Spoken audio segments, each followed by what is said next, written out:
जिथे काँग्रेस तिथे अशांतता। होय, आम्ही हे बोलतोय ते अगदी विचारपूर्वक। श्रीरामपूरचा आमदार हा काँग्रेसचा आहे, नगराध्यक्षही काँग्रेसचा आहे। गेल्या दोन्ही महत्त्वाच्या निवडणुकीत तिथं काँग्रेसनं बाजी मारली आहे, परंतु आता हेच श्रीरामपूर अशांत होतंय। इथल्या गुन्हेगारांना ना नेत्यांचा धाक राहिलाय ना पोलिसांचा। जिथं पोलिसांवरच हल्ले होत आहेत तिथे सामान्यांची काय गत असणार? गेल्या 4 दिवसात श्रीरामपूरमध्ये तब्बल 7 हल्ल्यांच्या घटना घडल्यात। कोयते, तलवार, चाकू, गुप्त्या, फायटर असा सगळा नंगानाच सुरू झालाय। श्रीरामपूर शांत ठेवण्यासाठी कृष्णप्रकाश सारखा एखादा अधिकारी मिळावा अशी सामान्यांची अपेक्षा आहे। रामनवमीच्या मानाच्या झेंड्यावर जिथे दगडफेक होते तिथे कोण सुरक्षित राहील असा प्रश्न पडलाय।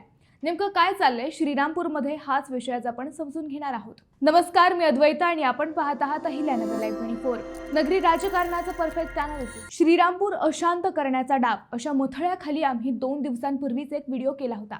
मानाच्या रामनवमी मिरवणुकीच्या झेंड्यावर दगडफेक करून 3 रामभक्तांना गंभीर जखमी करण्याची घटना घडली होती।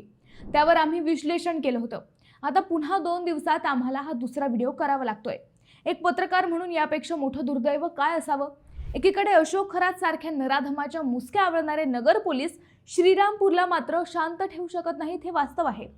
श्रीरामपूरच्या सगळ्या पोलीस अधिकाऱ्यांची बदली व्हावी आणि इथं एखादा खमके अधिकारी यावा एवढीच सामान्यांची अपेक्षा आहे।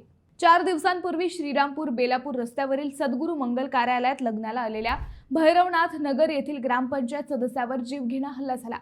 गज, फायटर व लाथबुक्यांनी मारहाण करण्याची घटना घडली। या घटनेची फिर्याद 25 मार्चला दाखल झाली। घटना मात्र 16 मार्चला घडली। या मंगल कार्यालयातील एका लग्नात आलेल्या या सदस्याला गावातील राजकीय वादातून दुपारी 2:30 वाजेच्या सुमारास ही मारहाण झाली। पोलिसांनी 5 ते 6 जणांवर गुन्हा दाखल केला।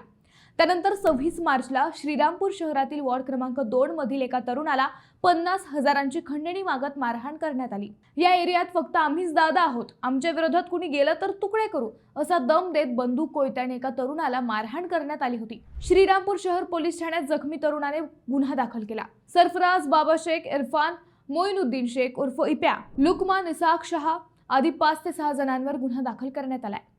त्यानंतर रामनवमी झेंडा मिरवणुकीतही दगडफेक करण्यात आली। त्यावेळी 3 रामभक्त गंभीर जखमी झाले। सलग 3 दिवसात या 3 घटना घडल्या। त्यानंतर शनिवारी दुपारी दशमेश नगर येथे 2 गटात तुंबळ राडा झाला। त्यानंतर एका शाळेजवळही हाणामारी झाली। सलग 2 घटना घडल्यानंतर शनिवारी रात्री 10:30च्या दरम्यान एका तरुणावर जीवघेणा हल्ला झाला।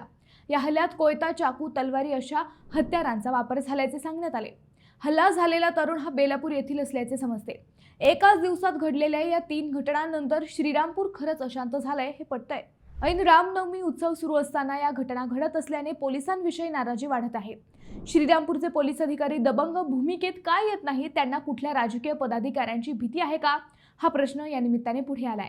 श्रीरामपूरमध्ये सध्या काँग्रेसचे राज्य आहे।